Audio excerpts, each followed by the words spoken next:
Hello friends, welcome to Himalaya education scope.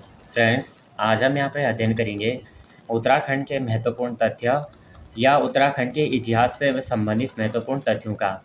ये जो तथ्य हैं या हम ये कह सकते हैं कि जो उत्तराखंड में राजा हुए चंद वंश से, पवार वंश से, और इनके द्वारा जो यहाँ पे कौन कौन से राजा हुए, क्रम इनका क्या था। दूसरा यहाँ पे इनके जो क्रम था, दूसरा इनका ये कौन कौन सी इनकी व्यवस्थाएं थे, कौन से इनके द्वारा कर लगाए गए थे, क्या क्या इनकी व्यवस्थाएं थी, ये सभी हम यहाँ पे देखेंगे। केवल जो यहाँ पे इम्पोर्टेंट पॉइंट है उन्हीं को मैं लेके आया हूँ, तो जो है यहाँ पे आप वीडियो को ध्यानपूर्वक देखना। ये अपकमिंग एग्जाम सभी के लिए बहुत ही इंपॉर्टेंट है। सबसे पहले देखेंगे कुमाऊं के चंद राजाओं की वंशावली। तो पहले नंबर पर थे सोमचंद, दूसरा कौन थे? आत्मचंद। फिर तीसरे नंबर पर थे पूरन चंद, फिर इंद्रचंद, मसार चंद, सुध चंद, हमीर चंद, बीण चंद और वीरचंद। पहले थे बीरचंद, फिर वीरचंद, फिर रूपचंद, फिर लक्ष्मीचंद, धर्मचंद, कर्मचंद, कल्याणचंद प्रथम, निर्भयचंद, नरचंद, नानकीचंद और रामचंद्र, विक्रमचंद्र। उसके बाद मेघचंद, ध्यानचंद्र। उसके बाद है पर्वत चंद, थोहर चंद। 22-23 इस तरह से क्रमशः हैं।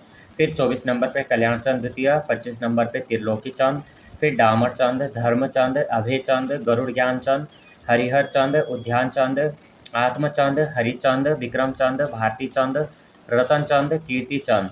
फिर प्रताप चंद, तारा चंद, मणिक चंद, काली कल्याण चंद और तृतीय काली कल्याण चंद तृतीय। फिर 42वें नंबर पे पूरण चंद। उसके बाद आ जाएंगे यहाँ पे भीष्मचंद, फिर कल्याण चंद चतुर्थ, रुद्रचंद, लक्ष्मीचंद, दलीप चंद, विजय चंद, तिरमल चंद, बाज बहादुर चंद, उद्योत चंद, ज्ञानचंद, जगत चंद, देवी चंद, अजीत चंद, कल्याण चंद पंचम, दीपचंद, मोहन चंद और प्रद्युमन चंद, शिवचंद, महेंद्र चंद। अब चंदू की जो प्रशासनिक व्यवस्था थी वो क्या थी? तो सबसे पहले क्या थे? राजा। अब राजा के अधीन कौन थे? दीवान और मंत्री। तो ये राजा और राजा के अधीन कौन थे? दीवान और मंत्री। अब चंद वंश राज्य में जो है राज्य का प्रशासन कैसा था? तो जो राज्य होता था, राज्य में क्या होता था? राजा। तो राजा ही कौन होता था? वो प्रधान होता था। फिर राज्य के बाद क्या आता था? मंडल आता था, और मंडल जो है सामंतों के अधीन और राजा के अधीन होता था।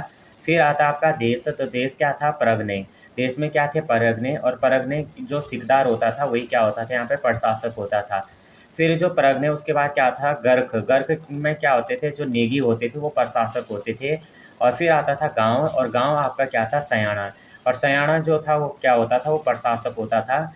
जो ये सयाना था ये कौन था? प्रधान होता था। और ये प्रधान को जो है दो भागों में बांटा गया था, कोटाल और प्रहरी।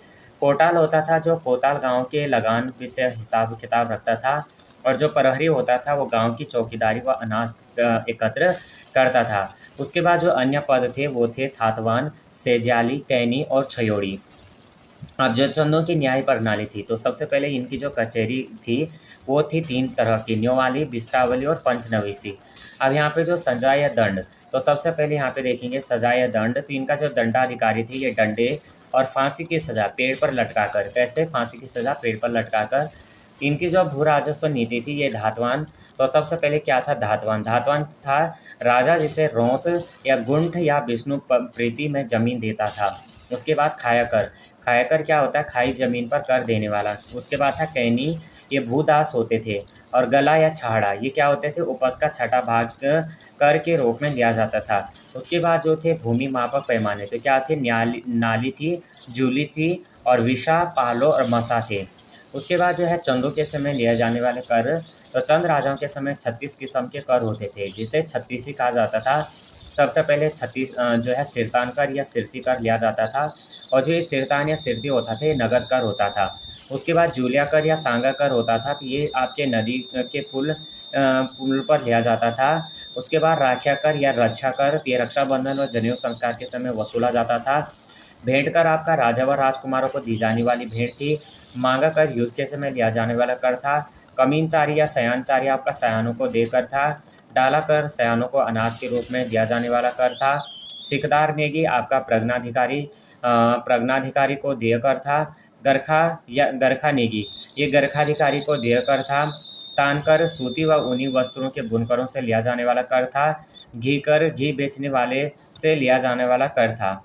मोह कर हर परिवार से लिया जाने वाला गाय चराई, गाय चराने वालों से भैंस कर प्रत्येक भैंस पर लिया जाता था, और भात कर ये लिया जाता था भात की दावत पर लिया जाने वाला कर।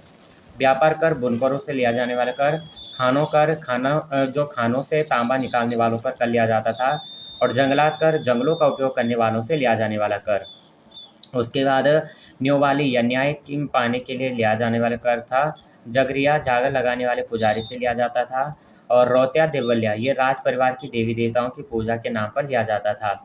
भांग कर घराटों पर लगता था। पहरी या पोरी ये राजधानी व गांव की रखवाली करने वाले को देकर होता था। बेकर आपका अनाज के रूप में देकर होता था। कूत आपका नगद के बदले अनाज के में दे होता था। कटक आपका सेना के लिए लिया गया कर होता था। शुल्क कर आपका राज्य सेवकों के लिए लिया गया कर होता था। बजानिया कर आपका राजा के नर्तकों या नर्तकियों, नगाड़े, दुंदुभी बजाने वालों से लिया जाने वाला कर था। चौबदार आपका जो है राजा के व्यक्तिगत वस्तुओं जैसे तलवार हो गया, ढाल हो गई आदि ढोने वाले व्यक्ति से लिया जाने वाला कर था। उसके बाद था रतंगली, ये लेखक को देय कर होता था। उसके बाद क्या था कनक, तो सोका व्यापारी उसे स्वर्ण धूलि के रूप में देकर। छिलपति अधूल ये बरसात में सड़कों की मरम्मत के लिए लिया जाने वाला कर था। मिझारी कर आपका कामगारों से लिया जाने वाला कर था। खैनी कपिलनी ये बेगार देना था, और घोड़ियाल कर होता था, और बखरियाल कर होता था। इस तरह के यहाँ पे कर लिए जाते थे। उसके बाद जो चंद राजवंश से संबंधित किले थे, तो राजबुंगा किला चंपावत में है, खगमरा का किला अल्मोड़ा में है, लाल मंडी किला आपका अल्मोड़ा में है, और मेला मोहल्ला आपका कहाँ पे है, अल्मोड़ा में। अब यहाँ पे आ जाते हैं पवार वंश के जो 60 राजा हुए, उनको हम देख लेते हैं। पवार वंश से संबंधित महत्वपूर्ण जो यहाँ पे राजा थे, इनका हम क्रम देखेंगे। तो जो परमार वंश था, ये 888 ईस्वी से 1949 तक जो है पवार वंश के कुल क्या हुए 60 राजा हुए। अब पवार वंशावली देखेंगे तो 1849 तक। तो सबसे पहले यहाँ पे जो है कनकपाल पहले नंबर पे थे, फिर श्यामपाल, पदुपाल, अभिगतपाल, संगतपाल, रतनपाल हो जाएगा, शालीपाल, विधिपाल, मदनपाल प्रथम हो जाएगा, फिर भक्तिपाल हो जाएगा। इसी तरह से फिर जयचंद पाल, पृथ्वीपाल, मदनपाल द्वितीय, अगस्तीपाल, सुरतीपाल, जयचंद पाल, आनंदपाल प्रथम, आनंदपाल द्वितीय प्रथम, उसके बाद विभोगपाल, सर्जनपाल, और आगे देखेंगे जो है विक्रमपाल, विचित्रपाल, हंसपाल, सोनपाल यानी सोनपाल को ही स्वर्णपाल कहा जाता है, कांतिपाल, कामदेवपाल, सुलखनपाल, लखनदेव, आनंदपाल द्वितीय, पूर्वदेव और अभयदेव, जयराम देव, असल देव, जगतपाल, जीतपाल, आनंदपाल, फिर है अजयपाल, और अजयपाल फिर कल्याणपाल, सुंदरपाल, हंसदेवपाल, और उसके बाद आ जाते हम विजयपाल, फिर सहजपाल, बलभद्र शाह। अब यहाँ से आप देख सकते हैं यहाँ पे जो है नाम के पीछे क्या लग गया, बलभद्र शाह हो गया। फिर मान शाह हो जाएगा, श्याम शाह, फिर महिमत शाह, पृथ्वी शाह, मेदिनी शाह, फतेह शाह, उपेंद्र शाह, और फिर प्रदीप शाह, ललित शाह, जयकृत शाह, प्रद्युमन शाह, सुदर्शन शाह, भवानी शाह और प्रताप शाह, फिर है कीर्ति शाह, फिर नरेंद्र शाह, और फिर मानवेंद्र शाह। अब हम यहाँ पे अध्ययन करेंगे गढ़वाल के 52 गढ़। तो सबसे पहले जो है गढ़वाल के 52 गढ़ों में सबसे पहले आता है चांदपुर गढ़, और जिसमें संबंधित जाति थी सूर्यवंशी। उसके बाद है नागपुरगढ़, तो नाग जाति, कुइलगढ़ यहाँ पे सजवाण, सीलगढ़ यहाँ पे सजवाण, भरपूरगढ़ यहाँ पे सजवाण, कुंजड़ीगढ़ यहाँ पे सजवाण, बांगरगढ़ राणा, सांकरीगढ़ राणा, रामीगढ़ जो है राणा, मुंगरागढ़ रावत जाति, विराटगढ़ रावत, कोलीगढ़ जो है बछवाण, रावणगढ़ रवाड़ी, फल्याणगढ़ फल्याण जाति, रेखागढ़ रमोला जाति, मोल्यागढ़ रमोला, ओपोगढ़ चौहानगढ़, और इंडियागढ़ जो है इंडिया जाति। आगे देखेंगे चौथा यहाँ पे बाघगढ़ बगुड़ी जाति, गाढ़कोट गढ़ बगड़वाल, चौंडागढ़ चौंडाल, तोपगढ़ तोपाल, रानीगढ़ तोपाल, श्रीगुरगढ़ परिहार, बधानगढ़ बधानी, लोहाबगढ़ नेगी, रतनगढ़ जो है रतनगढ़ में गढ़, चौनकोटगढ़ चौनकोट जाति, नयालगढ़ में नयाल जाति, आजमीर गढ़ में पयाल जाति, गढ़तागढ़ में भोटिया जाति, और कुंडारगढ़ में जो है कुंडारी, लंगूरगढ़ में लंगूरपट्टी, नालागढ़ में जो है देहरादून, उसके बाद दसोलीगढ़ में दसोली, धोनागढ़ में धोनियाल।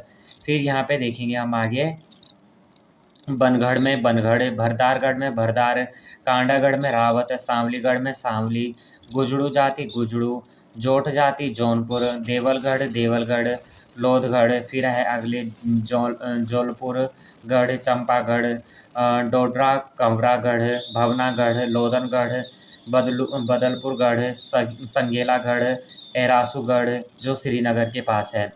तो यहाँ पे जो है महत्वपूर्ण जो 52 गढ़ थे इनको हमने अध्ययन किया। आगे देखेंगे गोरखाओं की कर प्रणाली।